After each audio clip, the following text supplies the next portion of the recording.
Bab 2669, Saklar Hitam. Adegan ini adalah sesuatu yang tidak pernah diharapkan oleh Jerry Yang.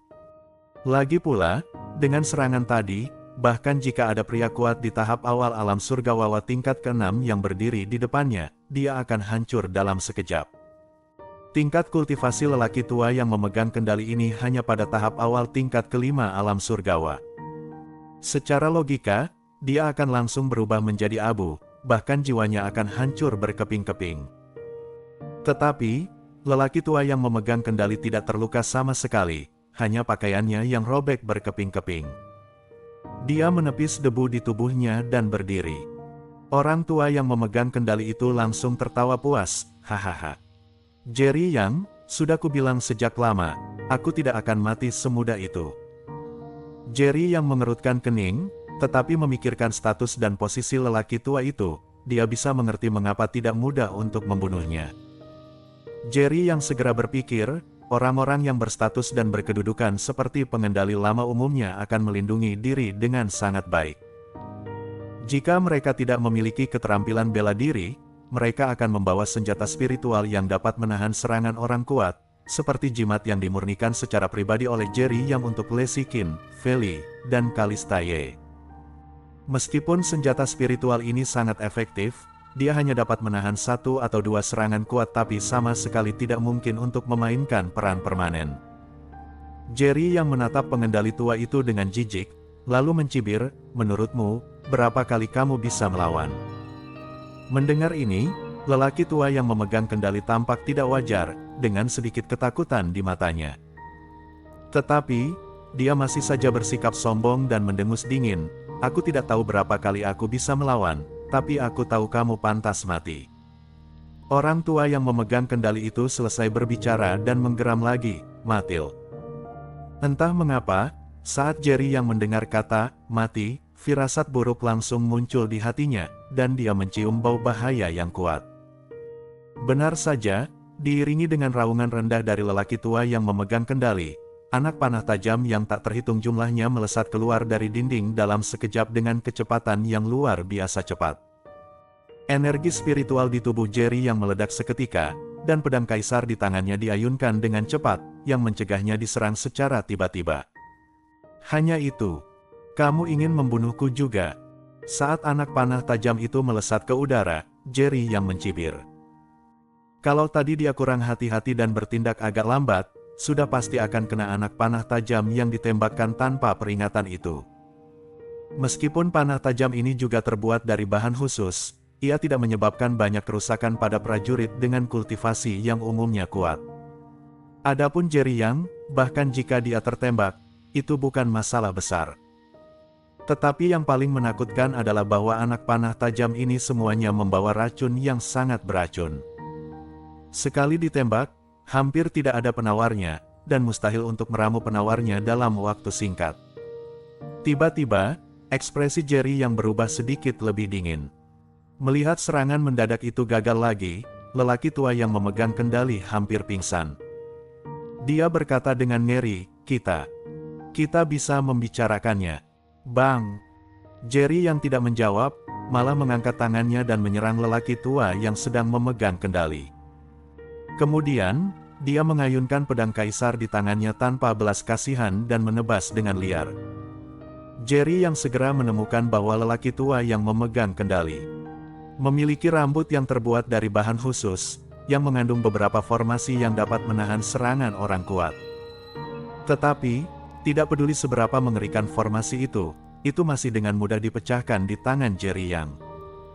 Tak lama kemudian, sang pengendali tua dipenuhi luka-luka akibat serangan itu, dan sekujur tubuhnya dipenuhi bekas darah yang dalam dari pedang kaisar.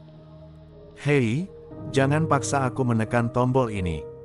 Orang tua yang memegang kendali juga tidak ingin mati, tetapi menghadapi serangan gila Jerry Yang, dia benar-benar tidak tahan dan meraung dengan marah. Tatapan mata Jerry Yang sedingin pisau, jika kamu punya nyali, tekan saja. Akhirnya, lelaki tua yang memegang kendali menggertakkan giginya dan membalik tombol hitam kecil di tangannya, mati saja, kalian semua. Bab 2670, Kematian Sang Pengendali. Tepat saat pengendali Ameriso menekan tombol hitam di tangannya, Jerry yang segera memasang penghalang pun langsung menutupi pengendali itu. Sinyal saklar hitam langsung terputus. Lagi pula, jika tombol itu ditekan hingga penuh, seluruh planet bisa hancur. Jerry yang sekarang juga berada di tanah Ameriso. Begitu senjata penghancur itu meledak, sekalipun dia kuat, dia tetap tidak akan mempunyai kesempatan untuk bertahan hidup. Jerry yang juga tidak menyangka bahwa lelaki tua ini benar-benar akan menekan tombol senjata mengerikan itu secara langsung tanpa memohon belas kasihan.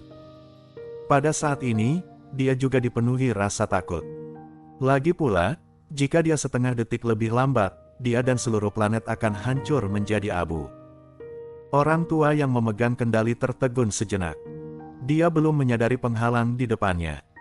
Dia mengira saklar di tangannya tidak berfungsi dengan baik, dan terus menekan saklar itu dengan ekspresi gugup di wajahnya.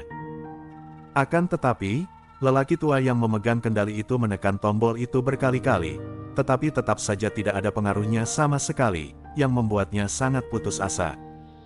Bajingan sialan ini, senjata yang sangat penting, saklarnya rusak, bajingan sialan. Orang tua yang memegang kendali tiba-tiba meraung marah. Wajah Jerry yang sangat dingin saat ini. Bagaimanapun, orang tua ini hampir saja bunuh diri. Seketika, Jerry yang memegang pedang kaisar melangkah maju ke arah lelaki tua yang memegang kendali, selangkah demi selangkah. Melihat hal itu, lelaki tua yang memegang kendali itu tanpa sadar melangkah mundur. Akan tetapi, saat dia melangkah mundur, dia mendapati sesuatu menghalangi punggungnya. Ketika dia sadar kembali, dia mendapati bahwa Jerry yang telah memasang penghalang itu. Pada saat ini, perasaan yang diberikan Jerry yang kepada lelaki tua yang memegang kendali itu bahkan lebih menakutkan baginya daripada jika dia telah membunuhnya. Dia tidak lagi sombong dan tidak lagi berusaha untuk memenangkan hati Jerry yang. Sebaliknya, dia memilih untuk memohon belas kasihan, "Kamu. Apa yang kamu inginkan, kumohon."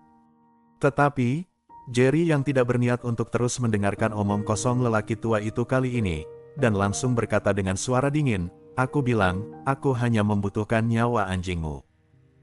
Kemudian, dia mengayunkan pedang kaisar di tangannya dengan ganas ke arah lelaki tua yang terjebak dalam penghalang. Bang! Pedang kaisar yang kuat, dengan momentumnya yang menelan langit, membelah penghalang dan lelaki tua yang mengendalikannya menjadi dua. Saat penghalang itu hancur, seluruh ruang rahasia bergetar hebat, semua peralatan dan penyimpanan di dalamnya hancur berkeping-keping. Adapun orang tua pengendali itu, tubuhnya berubah menjadi kabut berdarah. La tidak pernah menyangka sampai ajal menjemputnya bahwa ia akan berakhir seperti ini. Setelah menyingkirkan pengendali lama, Jerry yang meninggalkan ruang rahasia dan segera bertemu dengan sekelompok orang kuat elit yang mengejarnya di lorong. Sekelompok orang kuat melihat Jerry yang memegang pedang kaisar di tangannya dengan jejak darah merah di pedangnya. Mereka segera mengerti bahwa orang tua yang mengendalikan mereka telah meninggal. Bagaimanapun, Jerry yang adalah sosok yang seperti iblis. Seberapapun tingginya kedudukan dan status orang tua yang berkuasa, ia tidak akan pernah dapat menandingi iblis. Tiba-tiba mereka panik dan melangkah mundur tanpa sadar. Demi melindungi pasukan Ameriso mereka, lelaki kekar di depan akhirnya memberanikan diri untuk bersuara dan menghentikan Jerry Yang. Tetapi dia sudah ketakutan setengah mati oleh aura pembunuh dingin di tubuh Jerry Yang, dan kata-kata yang keluar dari bibirnya hanya bisa terbata-bata dan bergetar, "Berhenti. Berhenti. Minggir." Jerry yang mengeluarkan raungan rendah, dan tekanan mengerikan dari tubuhnya langsung dilepaskan ke segala arah. Lelaki kekar yang tengah berbicara itu tiba-tiba merasa kakinya lemas dan ia terjatuh ke tanah. Orang-orang kuat lainnya segera berhamburan. Bahkan pengendali Ameriso pun tersingkirkan. Bagaimana mereka bisa berani melawan Jerry Yang? Bab 2671, dia tidak suka. Segera, Jerry yang kembali ke ruang konferensi di gedung putih yang indah itu. Pada saat ini, ruang konferensi telah berubah menjadi reruntuhan. Orang-orang kuat yang tadi berhadapan dengan Mikael dan anak buahnya, melihat orang-orang kuat yang tadi masuk mencari Jerry Yang, berlari keluar seakan-akan hendak melarikan diri demi keselamatan jiwa mereka. Mereka semua menoleh. Ketika orang-orang kuat ini melihat Jerry Yang, mereka menjadi semakin takut pada Jerry Yang. Mereka mengerti bahwa orang yang mengendalikan kekuatan kuat mereka telah dibunuh oleh Jerry Yang. Mikael sudah terluka parah saat ini. Setelah melihat Jerry Yang muncul, orang ini merasa lega. Selama salah satu dari Jerry Yang dan pengendali Ameriso itu mati, ancaman terhadapnya akan langsung jauh lebih kecil. Lagi pula, dia tidak perlu lagi khawatir kedua belah pihak akan membunuhnya.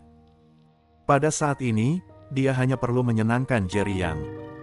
Jadi, Mikael buru-buru membungkuk hormat kepada Jerry Yang, dan menyanjungnya, "Tuan Yang, sekarang setelah kamu keluar, aku tahu bahwa dengan kekuatan kamu saat ini, membunuh orang tua itu hanyalah sepotong kue, dan mulai sekarang kekuatan Ameriso akan menjadi milik kamu. Di hatiku, Tuan Yang, kamu adalah dewa sejati dan idolaku. Aku akan melayani kamu sampai mati di masa depan." Bagaimanapun, kultivasi Mikael sendiri relatif kuat. Sekalipun dia terluka parah dalam pertarungan dengan sekelompok orang kuat elit itu tidak cukup untuk mengancam nyawanya. Akan tetapi, dua orang rekannya yang lain di sekitarnya tidak seberuntung itu. Salah satu dari mereka pernah terluka parah sebelumnya, dan dengan mudah dibunuh oleh orang-orang kuat tadi. Yang satu lagi terluka parah, tergeletak di genangan darah, tampak sekarat dan tampaknya ia bisa mati kapan saja. Tetapi, setelah melihat penampilan Jerry Yang, orang itu tampaknya telah meraih sedotan penyelamat hidup, dan segera berteriak kepada Jerry Yang untuk meminta bantuan, "Tuan Yang, tolong selamatkan aku datang ke sini untuk melakukan misi untukmu. Kamu tidak bisa hanya melihatku mati seperti ini, aku akan menjadi budakmu di masa depan." Jerry Yang mengenal orang-orang dari kekuatan besar ini dengan sangat baik. Walaupun mereka tampak setia pada saat ini, mereka tidak akan benar-benar tunduk di dalam hati mereka. Di satu sisi, mereka takut dengan kekuatan Jerry Yang, dan di sisi lain, mereka tahu bahwa hanya Jerry Yang yang bisa menyelamatkannya saat ini. Kalau suatu saat Jerry Yang terluka parah dan hampir meninggal, orang-orang ini pasti akan langsung memberontak seperti yang mereka lakukan terhadap Ameriso. Orang-orang ini akan melakukan apa saja untuk menyelamatkan hidup mereka. Oleh karena itu, Jerry Yang sama sekali tidak peduli dengan hidup dan mati orang-orang ini. Sekarang melihat orang itu yang terluka parah dan tampak menyedihkan, Jerry Yang memiliki wajah dingin dan tidak membantunya sama sekali. Ini bukan karena Jerry Yang berhati dingin, tetapi karena Jerry Yang tidak akan pernah menyelamatkan serigala yang tidak dapat dijinakkan. Melihat kejadian ini, lelaki itu dipenuhi rasa putus asa, dan berteriak pada Jerry Yang sekuat tenaga. Bang! Pada saat itu, Mikael tiba-tiba berbalik dan menginjak orang itu hingga mati. "Apa yang kamu teriakkan, dasar bajingan? Kamu hanya seekor semut, apa kamu punya hak untuk meminta Tuan Yang menyelamatkanmu?" Setelah Mikael menendang rekannya yang terluka parah hingga mati, dia mengumpat tubuh rekannya. Setelah itu, Mikael datang lagi di hadapan Jerry Yang, dengan ekspresi menjilat di wajahnya, seperti seekor anjing tua yang berperilaku baik. Tetapi Jerry Yang tahu betul bahwa orang ini hanyalah seekor rubah tua yang licik. Pada saat yang sama, Jerry Yang terkesan dengan kekejaman orang ini. Paling banter, Jerry Yang hanya mengabaikan orang yang meminta pertolongan, tapi Mikael malah menginjak rekannya hingga tewas. Ini adalah sesuatu yang tidak dapat dilakukan oleh kebanyakan orang. Tetapi, ini juga merupakan orang yang paling tidak disukai Jerry Yang. Jerry Yang menatap Mikael dengan tatapan dingin. Bab 2672, tolong ampuni nyawaku. Ekspresi wajah Mikael tiba-tiba membeku, dan dia merasakan firasat buruk di hatinya. Alasan mengapa dia membunuh rekannya tadi adalah karena dia melihat Jerry Yang tidak bersedia menyelamatkan orang itu, dan orang itu terus berteriak, yang jelas membuat Jerry Yang terganggu, jadi dia berpikir untuk menyanjung Jerry Yang dan langsung membunuh rekannya yang malang itu. Pada saat ini, Mikael juga melihat bahwa reaksi Jerry Yang terhadapnya tampak sangat negatif, dan dia tidak terlalu memikirkannya karena hal itu. Tuan Yang, orang itu berisik sekali. Aku khawatir teriakannya akan mengganggu kamu. Lagi pula, kami semua semut. Kami tidak layak untuk kamu ambil tindakan secara pribadi. Lagi pula, kultivasi orang itu terlalu rendah. Bahkan jika dia sembuh, dia tidak akan bisa pulih sepenuhnya. Dia tidak bisa membantumu sama sekali. Mulai sekarang, aku akan menjalankan tugasnya. Jika kamu membutuhkanku, katakan saja padaku. Mikael berkeringat di sekujur tubuhnya, dan dia buru-buru menjelaskan kepada Jerry Yang dan menyatakan ketulusannya. Tetapi, Jerry Yang akhirnya hanya menatapnya dingin, dan tidak mengatakan apapun lagi. Mikael merasa lega, dan berpikir dalam hatinya bahwa ia telah menyanjung kuda itu dan memukul kakinya. Dia begitu ketakutan hingga berkeringat dingin. Tatapan Jerry Yang tertuju pada orang-orang kuat elit di sekelilingnya. Pada saat ini, semua orang kuat ketakutan dan berlari keluar pintu, menatap Jerry Yang dengan ketakutan. Melihat tatapan dingin Jerry Yang, banyak pria kuat ketakutan dan ingin melarikan diri, tetapi pada saat ini, mereka hanya merasakan kaki mereka melemah dan mereka tidak bisa bergerak sama sekali.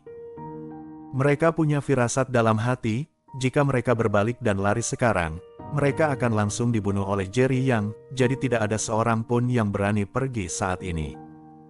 Pada saat ini, Jerry Yang tiba-tiba menunjuk ke arah Mikael, dan matanya yang dingin masih menatap ke arah sekelompok pria kuat elit. Dia tiba-tiba berkata, siapapun yang membunuhnya, akan hidup. Jelas, perintah Jerry Yang dikeluarkan ditujukan kepada sekelompok orang kuat elit itu, dan orang yang ingin dibunuh Jerry Yang adalah Mikael. Mikael tercengang. Dia telah mengikuti perintah Jerry Yang dan datang ke sini untuk membunuh pengendali dan staf senior Ameriso. Tetapi Jerry Yang sekarang memerintahkan tim elit di bawah kendali Ameriso untuk membunuhnya. Mikael sudah mengutuk leluhur Jerry Yang di dalam hatinya, tetapi dia tidak berani menunjukkan ketidakpuasan di permukaan, hanya ketakutan di wajahnya. Mikael gemetar dan berkata, Tuan Yang, jangan bercanda denganku. Aku, anjingmu. Jika kamu menyuruhku pergi ke timur, aku tidak akan pernah pergi ke barat. Aku benar-benar anjingmu. Jika kamu tidak percaya padaku, lihat saja, guk. Mikael yang tadinya paling sombong, rela mengorbankan harga dirinya demi bisa bertahan hidup. Dia hanya menggonggong seperti anjing dan meraung ke arah sekelompok pria kuat elit. Menurut Mikael, martabat tidaklah sepenting bertahan hidup. Selama dia bisa menghindari pembunuhan, dia bersedia melakukan apapun yang diminta Jerry Yang. Sekelompok orang kuat elit di kejauhan tercengang ketika mereka melihat pemandangan ini. Mereka semua mengetahui identitas dan status Mikael dalam Ameriso. Mereka tidak pernah menyangka bahwa Mikael yang begitu sombong dan angkuh, akan ditakuti hingga merendahkan diri oleh Jerry Yang saat ini. Mikael tidak peduli dengan apa yang dipikirkan para pria kuat elit ini saat ini. Dia menunjuk ke arah orang-orang kuat ini dan berkata kepada Jerry Yang, Tuan Yang, selama kamu mengucapkan kata-kata itu, aku akan melawan orang-orang ini sampai mati sekarang juga. Bahkan jika aku mati, aku akan patuh mengikuti perintah kamu. Tolong jangan bunuh aku. Bersambung.